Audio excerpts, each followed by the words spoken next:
Hey, Olin. I can't hear a word you're saying. All the capital That projects. goes with my capital project stuff. Okay. All right.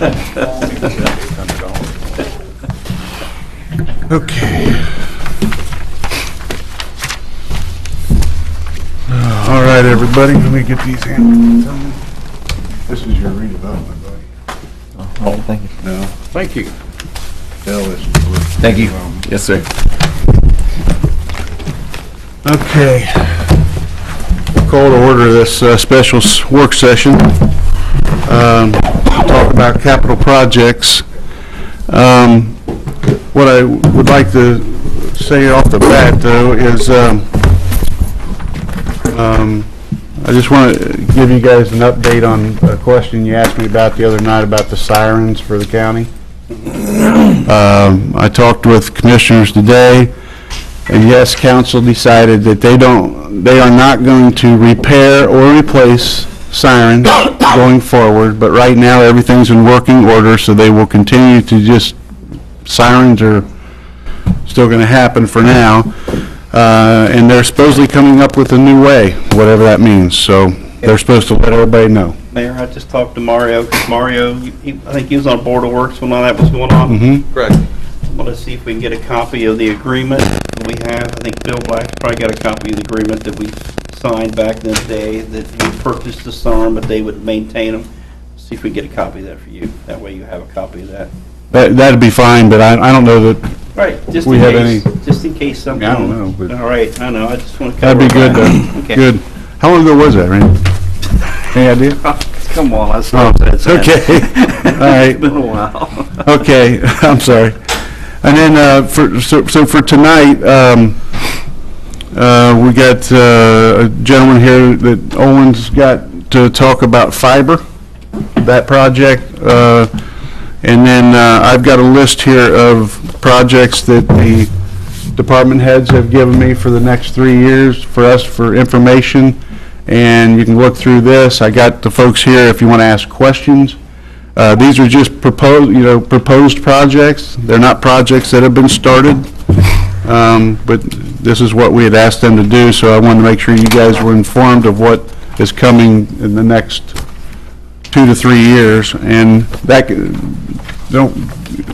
and remember, this could change based upon, something becomes a priority or emergency situations or something.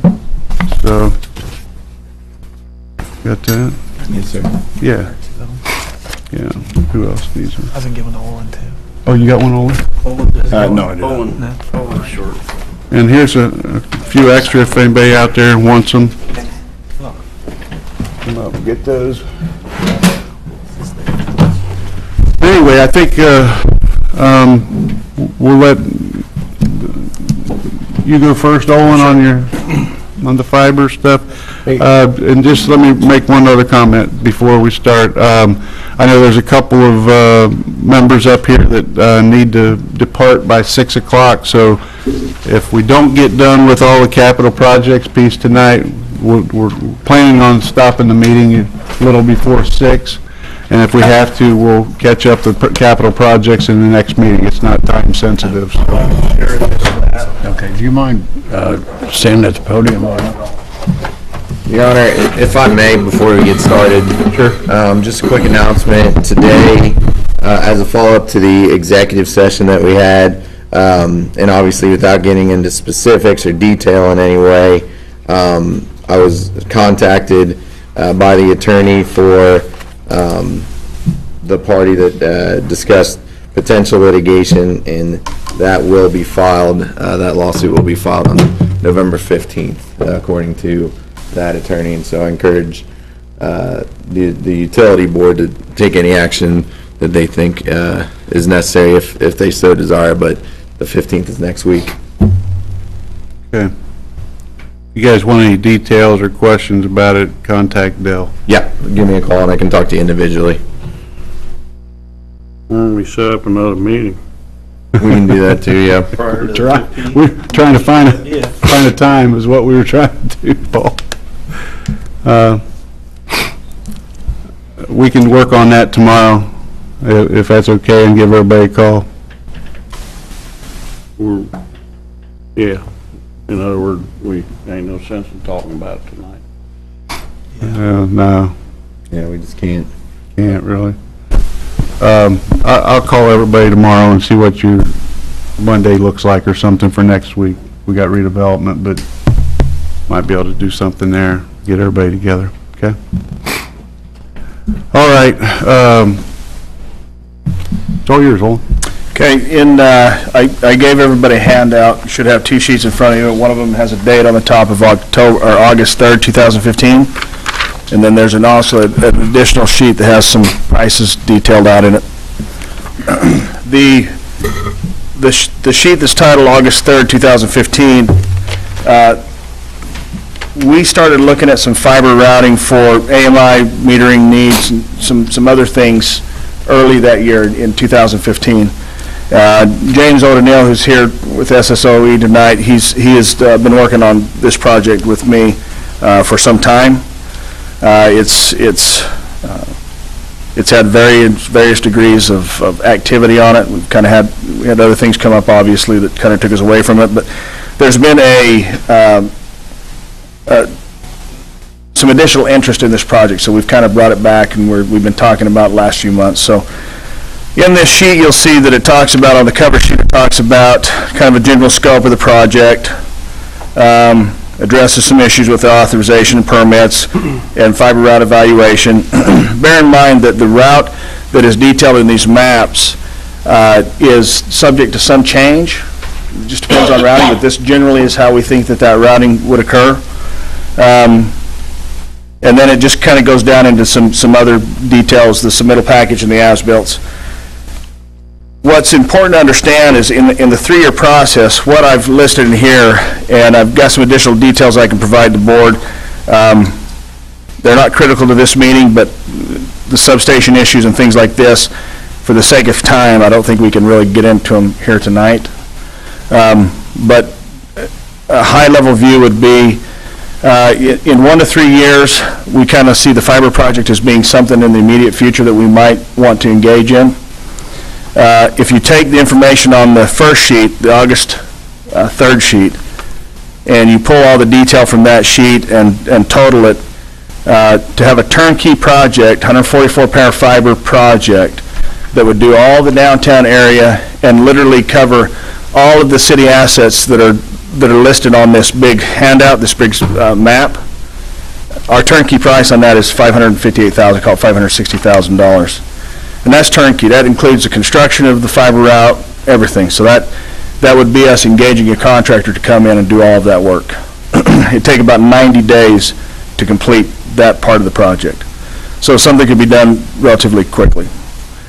Part of what we've been thinking about doing on the utility side is increasing our reliability to certain customers. For example, we have loop feeds here in town so that if a line goes out, we can pick the feed up from some other place, some other substation, and get the customers back up and restore power.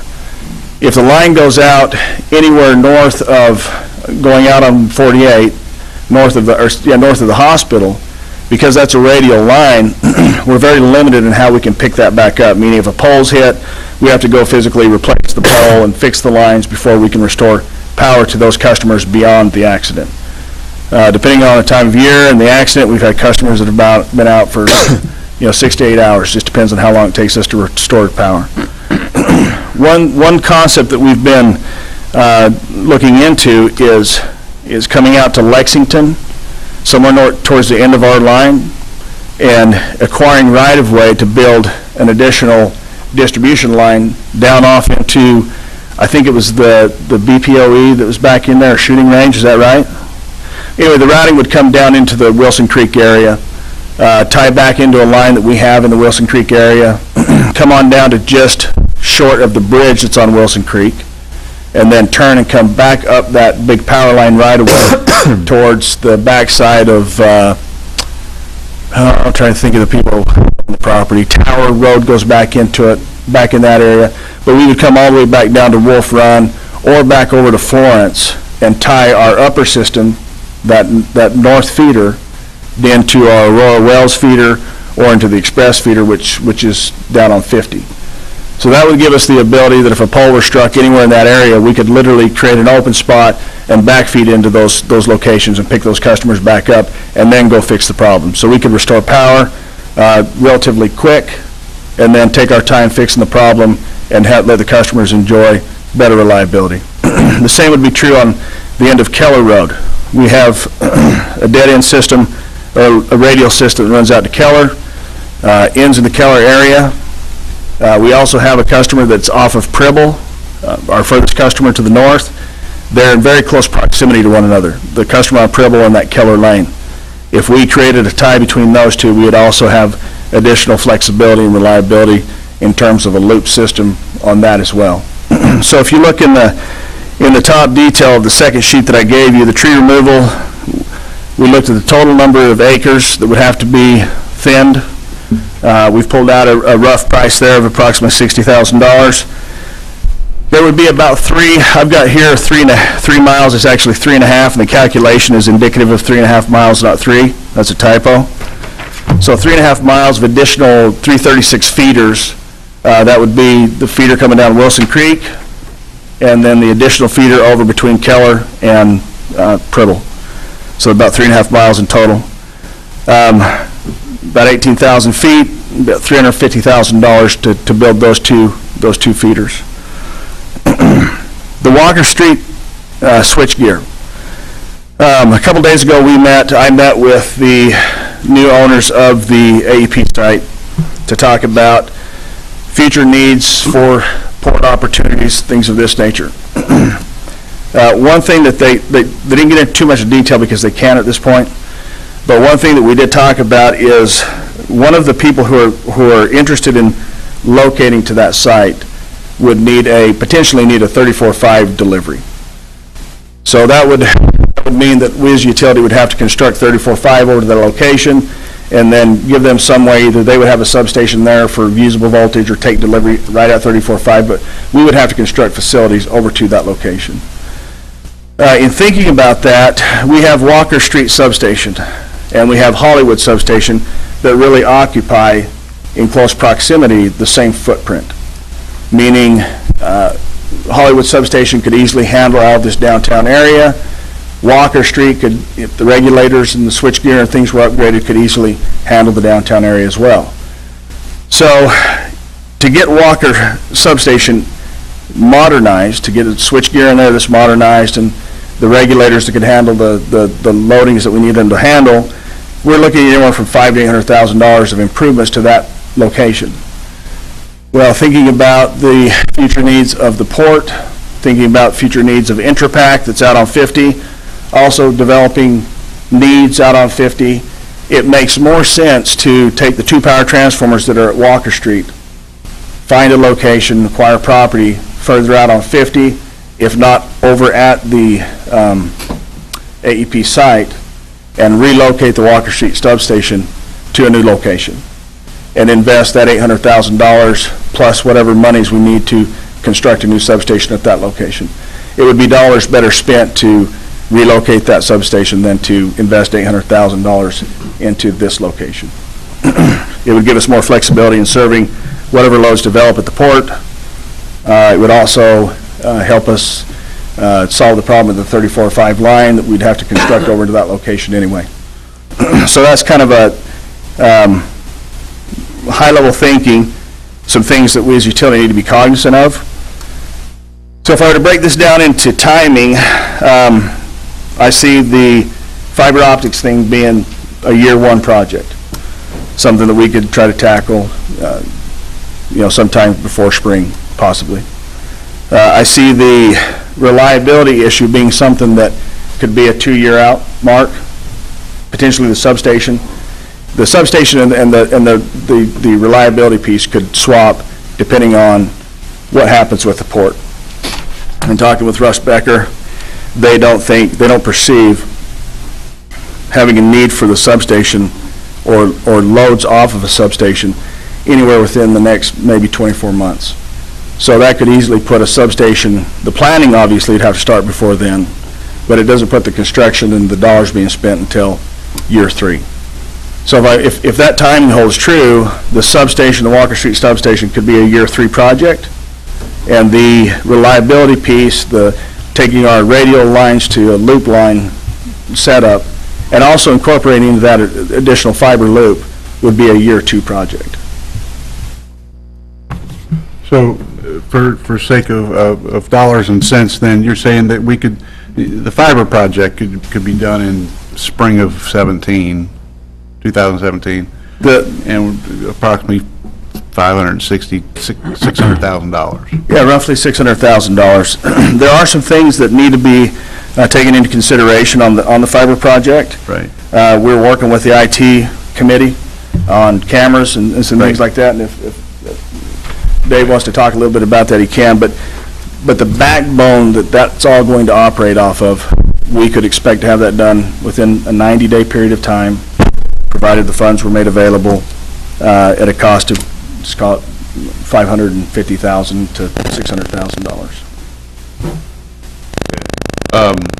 And then it would be ready for, and you probably covered this before, but my little brain can't wrap it around all of this, but, so once the fiber loop's done, Olin, then we've got businesses and folks that would be able to jump on the loop. So what we would do at that point is we would have to make some decisions internally about what that part of the utility is going to look like. Right. If we're just going to provide dark fiber resources for companies to interconnect and be viewed as one system on the network, or if we're going to take it a step further than that and actually offer services. Some of those things, but the long and short of it is, we'll be able to monetize this fiber at the end of that. We'll be able to go out and tell companies, there's this capacity available, here's the pricing structure, and, do you want to sign an agreement with us? So regardless of whether we're just having a hands-off approach and letting another company come in and sell product over our system, Time Warner, for example, Cincinnati Bell, for example, or if we want to actually have more involvement with the customers, that's really a decision we just need to weigh out the pros and cons of. We could probably have a short-term Sure. and a long-term. I mean, Yeah. short-term, maybe it is, we allow another company to just, and get our feet wet, and then long-term is maybe we make it a separate utility where we can. Yeah, I think what we do is I would actually sit down and do a cost analysis. Profit loss, what our tooling up to cover expenses would be, personnel, things like that, and what it might look like after a year, 2 year with our returns. We do have a field trip planned for Tuesday of next week to go down and visit with Scottsburg Utilities. They have a system much like what we're considering, and they are offering fiber optic services to businesses. They have just recently got a pole agreement with the cooperatives that surround them, so they've got 6,000 people in the rural area around them. The cooperative gave them a discounted pole attachment agreement if they would provide internet services to their rural customers. Scottsburg is doing that, and it's kind of forced them into providing internet, Scottsburg Internet, them as the provider to their customers themselves, because, when I was talking with Jim Binkley, he said, I can't go offer internet to the rural customers and not offer it to my customers in town. They'll hang me. Right. So Right. it's kind of put him in that position. But what's interesting about that is there's a lot of opportunity around here in the rural areas. We might be able to learn from that, what they've done, the work that they've done, and come to an agreement with even our cooperatives around here, or the Dukes of the world, to be able to offer internet services beyond just our boundaries. So this is a project that's it sounds like a little odd situation here.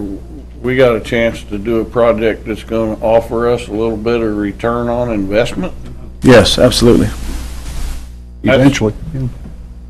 And the other upside are, if we wanted to have the security cameras, for example, scattered throughout town, we're going to have somebody bringing all that information back to a central location so that we can monitor the cameras, record the information, those kinds of things. By owning that infrastructure, it puts us in the driver's seat on those issues. We don't have to make an agreement with CenturyLink. We don't have to make an agreement with Comcast. We don't have to make an agreement with anybody. We own the infrastructure. So that's an added benefit that the city will have for for that infrastructure. So not only can we monetize what we're putting in the air, what we're running out to the customers, we're going to have all these benefits that we're going to derive from having that ownership. Even our existing cameras, we can put. Absolutely. Those up there and, Absolutely. And that's not an inexpensive thing for the city. So in the future, it'll not just be a source of revenue, it'll actually help, it's cost avoidance. It helps us avoid these expensive contracts with other providers. And getting back to your point, Paul, yeah, it's short term, I mean, we could even sell space on the loop to an outside provider, then they could, we would lease them space on there, correct? That's correct. And then they would in turn sell to UCB or Ivy Tech or places like that, correct? Is that? Yeah, theoretically, out of that 144 pair, if Right. Company XYZ came in and said, we want 10 pair, and out of that 10 pair, we're going to put our own APIs up and our own equipment, and we're going to offer Time Warner to all of your customers, but we want to backhaul off of your system. We're going to make an agreement with that company that they're going to provide us for all that traffic.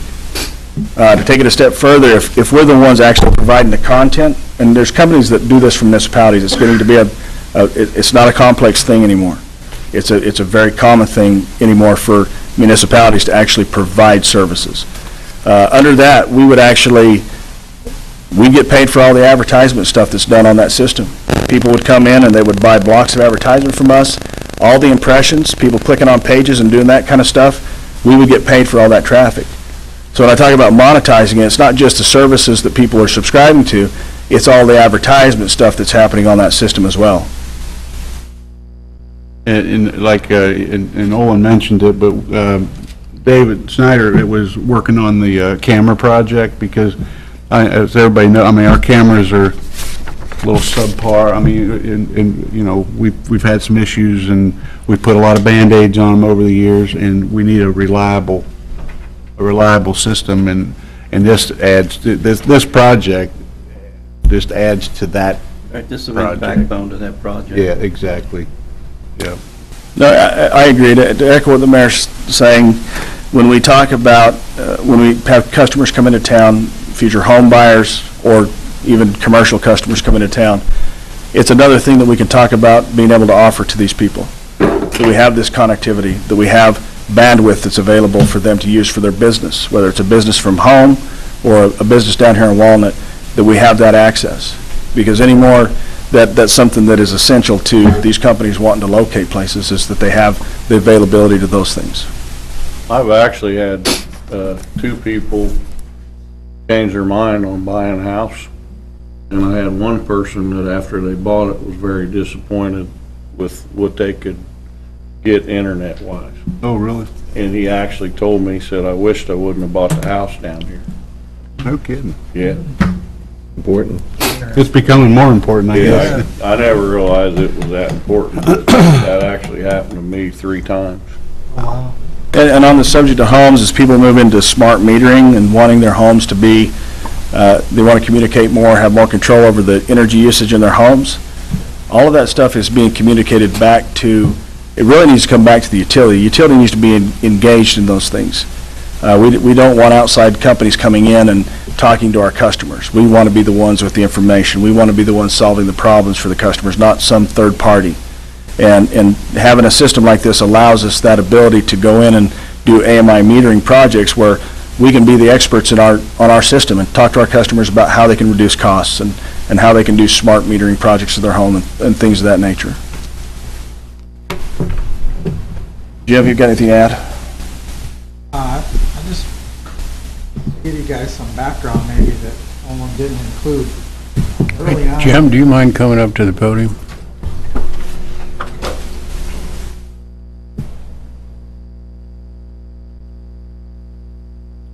Early on in this project, I guess at its lowest level, it was to provide fiber to these 30 nodes for the city. That's police, fire, their water, sewer, electric operations. And we met with Cincinnati Bell about them constructing the fiber loop and leasing us a portion back for these 30 nodes. and they gave us a price of around $400,000 to do that, and we said, well, we can build the whole thing and own it and operate ourselves and sell fiber back to you for only a little bit more money. So we quickly realized they were trying to get us to pay for the loop and then benefit from it. How would we provide the connection to the outside world? Cincinnati Bell provides that connection now. We have a 1 gigabit hub in the bottom of the electric. Is there a cost to that? Yeah, there would be a cost to it, but it wouldn't be, at that point, being a municipality, we have the same advantages or the same opportunities to connect back to the hub, which is really in Cincinnati, as anybody else. So we own the hub here. It's in our building. We own it here. We have the same opportunities to buy at wholesale these access to the outside world. But we may not have to do that. We may let the Googles of the world or someone else come in and just traffic over our system, and we don't worry about doing anything except for what we want to do internally with, phones and security and whatever else we want to do on our system. But as far as getting a connection to the outside world, we could back up and just let the professionals do that. Or we could choose to do that ourselves. If we do it ourselves, there's more financial upside. It's just more work on our end. If we want to have a hands-off approach, it's just like anything else. It's less money to be made, but it's less to worry about. Depends how involved we want to get. And we could find somewhere in between. So, essentially, this is the piece that gives you all the opportunity. This is You the can first decide step. how I much mean, you we got to bite do off. it, yeah. Right. Okay. And it's a 90 to 120 day. Yeah, about 90 days turnkey on the project. Obviously, weather could impact that, but Right. if the funding were made available and we got the nod to do this, we could expect to have this done in 120 days and ready to light. Okay. Any other questions on this? Good. All right. Thanks, guys. I'm going to let Jim go ahead and head out. He's Yeah, doing my thing. sure. Thanks, Jim. Thank you. Appreciate it. I'm going to keep these big maps.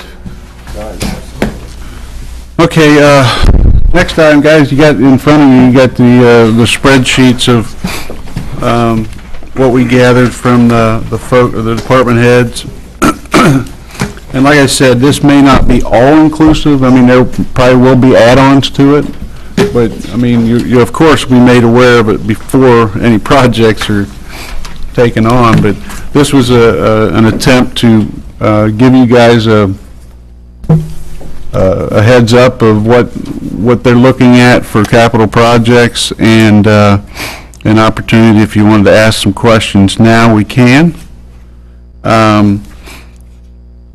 The one thing that I want to just share with you all regarding the mobile radios, have been talked about in our meetings before in relationship to the fire, police, and EMS. They're going to lose the opportunity to get parts in another, year or so. So there was some talk about, okay, well, we're going to have to start budgeting to buy all new radios. The last few days, talking through this with both Donnie and David, and then also Johnny, and Pat's here tonight representing the fire department. He knows quite a bit about it too. Is that we thought we would we'll budget X number of dollars every year, and look at maybe over the next 3 years replacing a third of them at a time, or as needed. I mean, because if parts become extinct, we can't repair them, we'd have to replace anyway. So rather than take the hit of $500,000 in 1 year, we'll budget it out over the 3 years, and then we'll rebuild to get our new radios going about it that direction. So that's sort of explained there in red for the next 3 years on the radio piece, but I'll let you guys take a look, and we got people here to answer questions if you want to ask questions about what the project entails and things like that. And these are just estimates. The first thing, Yes, sir. question I have is on the second one down, Water Street pedestrian access to Todd Creech Park. Yes. And they talked about that a few years ago, Uh-huh. and about that entrance over there, and they was talking about another problem over there where there's some dead trees and brush that the people who live on that street can't afford to cut down, but if the city would clean up to make the park look nicer around there, maybe the residents on that street could sign an agreement. If the city helps them get that brush out there, they could sign an agreement to keep it clean, to keep the park looking clean. And I rode over by there the other day, and I see what you mean. There's a Yeah. lot of dead. There's some of them are like really big trees, like, what's the address, what we talked about before? You know the address over there, Mario? Not right offhand. There's one, a real big tree. I mean, they would like it down, and it looks bad from the park, but, I mean, they can't afford to take it down. But Mario and I and the board before this talked about maybe as a one-time deal, if the city could go clean the brush and the trees that are dead or don't look good down through there, the residents could sign an agreement that if the city would help them do that and make the park look better, that they would maintain it after that. You're talking about That would make Pettit- this walkway Pettit's place? look better, too. The Pettit Boys place, so we're Yeah, the talking one you about- talked to is one of them, too, yeah. Mm-hmm. I mean, that could all be part of that project. That's what I was mean, as thinking we when I do seen it, that on you there, mean? Yeah. Yeah, That would be a idea. good, that'd be a good entrance over there if they did that in conjunction with this. yeah.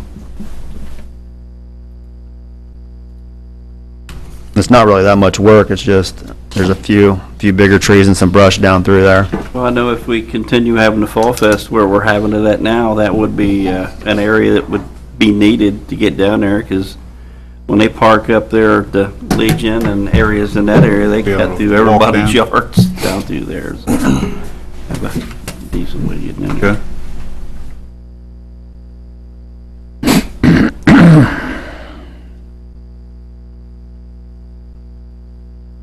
I mean, I look at those lots right there and I sit back and think about it, and I think about the potential of that area having some pretty nice houses overlooking something with probably one of the best views in Lawrenceburg. So, you know, Mario's got his hand up, maybe he Yes, sir. With that mindset there, we actually have some drawings that go back, well, Mel, you may have to help me, they're probably 10 years old. That actually show some slab-type homes with a drive going back behind them with a driveway and carports that overlook that whole Todd Creech area. I mean, I'd like to see, I guess what I'm saying is this actually says access to Todd Creech ADA. Now, when I see that ADA behind it, that means there's not gonna be a straight set of steps. We're gonna use up a lot of property. Yeah. So, Well, there'll be monument steps, but you're right, there'll be switchbacks within those steps. so I guess I don't wanna take and put something in that might, you know, it seems like we got another builder in town now. We got a possible Port Authority coming in here, and I don't know how important a ramp to the Todd Creek Parks is there off of Water Street. I'm looking, I mean, we got a pretty nice set of condos on the other side of that. I Think there's some other opportunity there? Real careful about taking a piece of property and eliminating the thought process of some nice, really nice places there. That's all I'm bringing up. Yeah, they talked about that last administration too, during redevelopment, about putting some smaller condos along that ledge over there too. yeah, And the next people down were interested in selling, I don't know about the next one, but the one after that with Dunkin' Donuts, would say he was interested in selling too, if it ever came available. So I tell you what, Mario, can we, I don't think we're here to vote on these, but would you Right. mind making us a presentation on one night at a meeting, just for maybe redevelopment for information? Sure. To show us what they thought about how many ever years ago? Sure. Also, could we look at something down there at the end of, like, corner of Water and 50, maybe coming in there down to the park where it's not so sloped, where you guys took all the fill and filled in there? There was a design at one time, That area? Randy, right at First and Water. Right Actually there had by a drive that would Dunkin' go Donut in that area there down somewhere? to that far. You would come back up, actually at the corner of 50 and Water. You say you got some old information, nothing we have to spend any money on to see right now. These are just concepts, Okay. yeah, just To concepts. everybody else. I mean, I'd like to see it. That'd be cool. That's what? To dig that out, and I don't, Tony, you probably seen some of the old stuff we had out. I remember which ones you're talking about.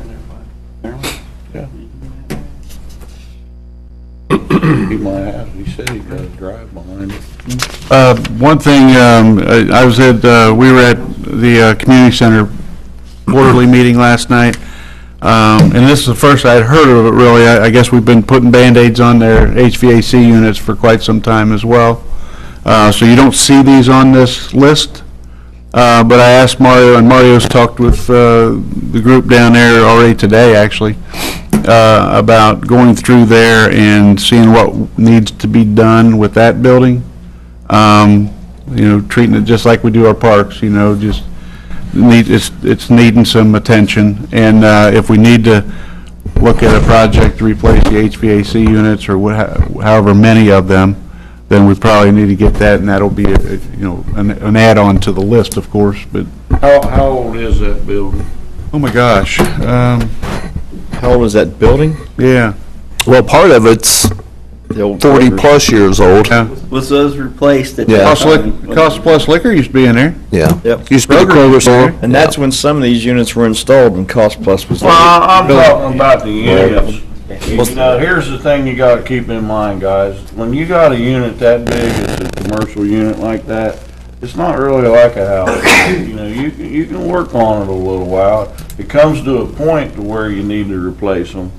But, I know I'm all for spending money on these things, but just because if we do happen to have a group of people over there that think, hey, we've called the HVAC guy 3 times this year, we need new units, man, She can And give they you, didn't bring that to us she like can that. give you a list Yeah. of the maintenance they've had to do on these units, Paul. They're worked on constantly, by the heat and air guys. And Paul, some of the smaller ton units, Tony, as you know, some of them been up there from the original Kroger store. I think and we had that's one- what I'm asking. Yeah. If there's need of it, we just need to make sure it's needed. But even the cosmetically, I told them, maybe we need, it's about time to do a little something down there. Some of that on the inside needs some Got a attention. roof leak. Well, the gym floor needs to be worked on. Well, the gym floor's on here. I saw it. Yeah. Yeah. So there's, there will be more to add to the list here, but, and then, it comes down to prioritizing and things, but Mr. Mayor, do they have a capital fund at all over there? No. We'd fund that completely. we fund it 100%. Okay. I got a little question, and I don't think it's off track. You know, these places like this that we're gonna be, we obviously fund, and if they need things, are they making any attempts for any grants to help us? Well, I'm glad you asked that, because I've talked to Mary Beth and Swede down there, and I've talked to Marie, and well, Judy, of course, and Judy's actually looking into any grants associated with not only community centers, seniors, things like that, but she's also working also with with police and fire on their kind of grants too. But no, you're right. We've never gone after them. I'm all for helping them, but you know what? We fund agree. these people, and if we're paying them a wage, let's make them show us that, hey, we're trying for you guys too. Well, and that brings up a good point. We can talk about it right now if you'd like. The community center is funded at 100%. I mean, $550,000 a year is what it costs to run that place. There's no income, no revenue stream down there. In any one point, you probably might be able to walk in there and look at the list of names, and it's supposed to be for Lawrenceburg residents for free, right? Right about that. I think that, and I've talked with them, we need to tighten up a little bit on, outside, people outside the area using it, and charging, but also, and I've talked to the folks down there earlier this year about this, is we got a lot of instructors that come over and use our facility from northern Kentucky, western Ohio, or western hills, because it's free. Now, they're charging their participants, but we don't get a dime of it. They come in and use our facility, these instructors, and we don't get a dime of anything they take in, which to me is just bizarre. But when you ask the reasons, well, why? Well, it's the way we've always done it. Well, it's not like we want to hear. So we're looking into those kinds of things, just so you guys know. I mean, and if you hear any squabbling around town, we're not trying to charge. What it was designed and the reason it was, put in there was for the residents of our community. We're not trying to get into their pockets. We're just going to get into pockets of the people that need to be gotten into. So if you hear some rumblings that there's going to be some, they're charging us for this, it's not, just know where we're coming from on that. It's not, we just want to charge the people that need to be charged. There's some conversation about that going on now, though. You guys are. Oh, yeah. Yes, we are. Yeah. It's already being talked about. I have a question, Your Honor. Yes, sir. Mayor, or Mario, what is the storage building at the city garage? What is it? At this time, we're buying like tires, the equipment in bulk for the Packers, for the fire trucks and what have you. They're being stored inside and in containers right now. So the thought is if they're going to keep buying in bulk, we would actually build a storage unit for those tires that's actually temperature controlled. So it's not, 30 below 1 minute and 95 the next. It gets it out of the garage. Correct. Small warehouse, basically. Correct. I don't know if anybody's been over there lately. I've had Carl, and I believe Jimmy Gaines is working on a lot of it too, but work on getting the outside of it cleaned up as far as people taking home what needs to be taken home and things like that. I mean, there's a lot of extra room over there once you start getting stuff moved out of there. We have room for a storage building now. Yes, I think we do. So just trying to clean it up, but. What's the size of the storage building? It yet to be determined. Make it a little bit bigger, what do you think? Exactly. I mean, what are we looking for here tonight? Just talk about it, no okays or nothing? Yeah, I just wanted to make you guys aware of what we've been talking about as far as capital projects on the horizon. Good. And then as the individual projects come up, that's when they'll come to you guys. And another thing, Mario, I mean, I know there's a difference between a capital project and what me and you would call routine maintenance. So I'm expecting all that routine maintenance to happen along the side. Correct. Okay. Correct. Exactly. All right. You're exactly right. One other thing I will touch on, if you guys don't have any other questions about this, but if you look under police commissions, and I had to ask what police commissions was, but it's a car, I guess. I get educated every day by these people here. But anyway, we're getting a list. They're going to provide me a list of all their assets right now, and what year model they are, and also the mileage. So we'll have a better understanding of how often we need to start turning these things over. But to be able to budget for it instead of just saying, oh, hey, we got 4 cars that we need to do, this year. So the idea was, talking with the chief and assistant chief, was that we would, for next year, they already had 2 cars in their budget, which we had approved in the upcoming budget. And then until we see fit, until we get the cars all turned back over again, we would anticipate 2 cars every year until we get to that point where everything's been replenished. based upon need, though. I've got a question, and I know, and believe me, I don't want to not give you guys what you need.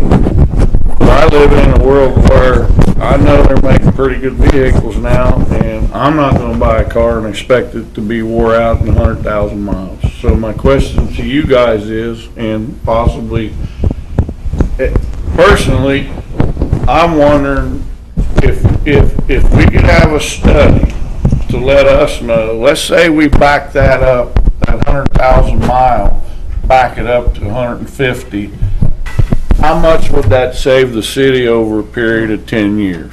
I want to give it to you, but Their 100,000 miles is different than your 100,000 miles. Their cars, they go out, when they respond somewhere, there's a lot of stress and strain on these cars, and they're running all the time. So they're a little different than your car, so you gotta look at it that way. What I would suggest, instead of checking mileage, I would suggest that, because we did this in another city that I work for, Repairs? put a mileage meter or an hour meter on them. And then what you do is take the average miles per hour times the hours on that meter. And then you have a true accurate count of how much mileage is on that motor. Also, I think, dependable car, something like that, they're less dependable if we're not. Right, I mean, they have to be dependable, Paul. and what he said, I never considered. I'm just considered my old truck 350,000 miles, and I still drive it to California. I'm hard guy. And he's gonna go on that 90-mile-an-hour chase out here on 50. They had to be, and Randy was correct saying that, there's a lot of wear and tear. It does put a lot of stress on it when we do that. You know, we go out, we expect, Right. the citizens need Oh, to yeah. expect that we're going to get to the scene when we need to get to it. We have the responsibility of our officers to put them in a car that we know that's gonna be safe enough so we don't hurt anybody. And the citizens. And the citizens of Lawrenceburg, yes, or anybody out on that Well, highway and for that matter of fact. Donnie, I'm looking at it from like a warranty standpoint. It's probably a 10-year, 100,000-mile warranty, I'm assuming. I think they're different on. Are they different? Your packages, aren't they? I think it's a tail light on these vehicles, isn't it? Oh, We used to order vehicles 4 per year. This is half. This is 2 per year. We haven't ordered any vehicles in the last 3 years at all. So in order to keep the cars what we call highway compliant, which is all ordinance standards, to keep everything in the code for vehicle pursuits, wear and tear in and out of the vehicle, transmission wear and tear, and you're right, our vehicles aren't exactly your vehicles. And I would bet if you'd put an hour meter on those, you would see that engine hours would equal 100,000 miles way quicker than 3 years. Well, hey, I asked a question and I got a good answer. I've been getting educated. This is an outfitted vehicle. This is an outfitted vehicle. At this price, it's 2 vehicles outfitted. You gotta take into account the radios, you gotta take into account the lights, you gotta take into account the siren. Radar. That package alone is another $6,000-7,000. Right. And this is off the state bid. So the state bid cars you are familiar with, we're getting at a discounted rate. So this is 2 vehicles off the state bid per year for the next 3 years. That's what we've got in the budget now. If 2 years from now, they come and I would assume that they would come to me and say, we don't need 2 this year, we only need 1 because, we really don't have that vehicle out there, that second vehicle that really needs to be replaced. I mean, I would assume that they would come to me and say that. I would also hope, though, Mayor, they would come to you if they need an extra vehicle. Of course. Besides that, too. Oh, they're not shy. And I am saying, If you want an extra one, we'll get you a bike. They're not shy. now in saying that, I don't want Carl, Mike, or Mario coming to me telling me the same thing, because they can wait 150,000 miles, right? I think right now I've They ain't got, under the same kind of pressure you guys are. Mario just doesn't have floorboards left in his. I think I have 150,000 on mine right now. All right. Well, Paul, and that's a good question, and I was actually talking to Tyler about that a little bit today, because as part of their reporting requirements, they're taking a look at having a capital asset management plan that kind of tracks the actual life of our inventory, whether it be a snow shovel or a police cruiser. And, you know, to be able to put those numbers in, so, you know, for example, with the cruisers, and I had the same question, I talked to Tyler just today, funnily enough, about that. You know, if we were able to get with Chief Combs and Assistant Chief Schneider and know what the Law Enforcement Association's actual life is, or projected life on these cruisers, then we'll have that in our system and we'll know every year we're not gonna need two. Sure, and we can track that and that'll help us, then we'll know that Right. we're gonna need new cruisers every so often, or whatever, shovels or anything. If it's for Dave himself, I would suggest a Segway. A Segway? Yeah. Please do that. Now, that would look cute. They could go skateboard. Yeah. He'd go right over the first time. Hey, Joe over here will outfit you in a skateboard. Please, sir. Cincinnati PD cruises on this thing. Yeah, they do. I don't know how they do it. You guys want to get one? I'd kill myself on it. Now, the only thing I would ask is when these things are brought toward us, can they be brought toward us in a decision type manner with all the information you can give us without any engineers involved to try to sell us on this project and then have us make a decision on it, more detailed before we do? What I don't want is, I don't want to spend money on engineers and then bring it to us if we don't want to do it. I want everybody to have a fair chance to talk about a single project. And there's a couple of them on there, Mario, me and you've talked about the Hollywood Boulevard upgrades, and we'll try to get some kind of unity participation on something like that. Correct. You think maybe the casino, and I think we can talk to the LCD, there's a little bit over there that we might be interested in helping on, And that's why I left the pricing out of that one, Paul, because it'd probably be a third. to be determined. Yeah. Mayor? On the police car issue we had there, let's say they take some cars out of retire a couple cars, instead of sending them to the garage to have an auction, why don't we look into that, the webpage that we got rid of the vac truck with, and maybe put those on there? Well, we can, and then revert that money back to the police department, offset some of the cost of what they've got for their cruisers or something like that. And yeah, that's a good idea. And another thing, though, just, and David can talk more intelligently about this, but, you know, they just started their new reserve officer. They got 20 new reserves, I think it is. We're also getting additional details because of that, and some of these cars will be put into their, Right. to be able to drive to a detail. They won't be necessarily be roadworthy as far as daily, you know, day-to-day stuff, but we talked about that as well. But no, it's a good point. Put them on that We get a little website. extra money out of them. I know that we make pretty good money at the auction, but I think we might be able to try that and see if it brings us any more money and offset your cost. In the windows, better than a sign. I mean, this was just more of informational, Paul, like I said, and then like you had requested, I mean, they won't have a problem bringing that to us and, you know, say, hey, you know, we're anticipating $300,000 before any engineering work and stuff's done, but we can, yeah, we'll certainly do that. Your Honor? Yes, sir. I hate to jump back in time. On my projects, in order to kind of continue down the road I don't think we're prepared to vote on any of these tonight to Yeah. approve and move forward, but I am going to have to expend some revenues to fully flesh these out. And I would like a vote affirming that action, that the board at least supports me, you know, spending somewhere between, I mean, I can see it, you know, $15,000 in total trying to flesh some of these things out, because there For is the gonna... fiber project or for the other project? For the fiber project. Okay, because that's the first and first one. That's correct. So to have a vote in affirmation of that would be good. That way I can kind of move forward with confidence on spending some of that money. I do have it in the budget. Oh. It is within, I do have it within my engineering budget, so. You just want us to do in form of a motion? What kind of board are we in here now? Should we do it in utilities or are we as council? This is council. This is council.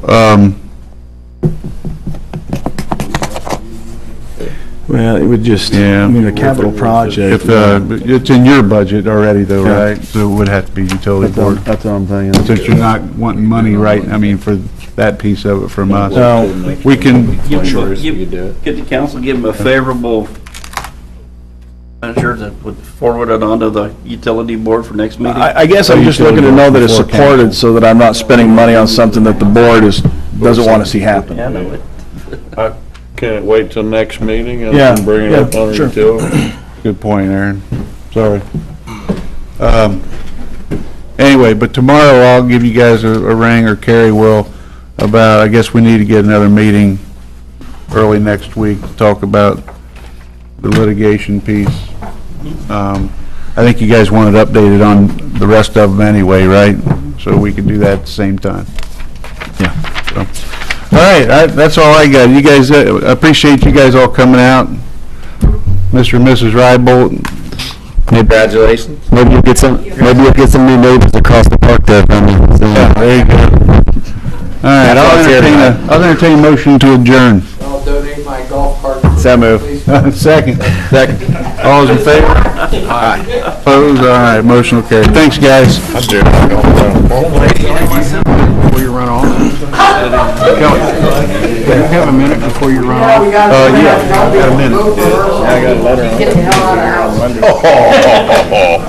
I didn't know if they were. you got eyes behind you. That's all. I haven't read it yet. I just got it tonight. So no. The guy gave us $25. What are we gonna talk about? Let's get them on the market. Whenever they. Yeah, we will. Hey, Brian, anything exciting in this?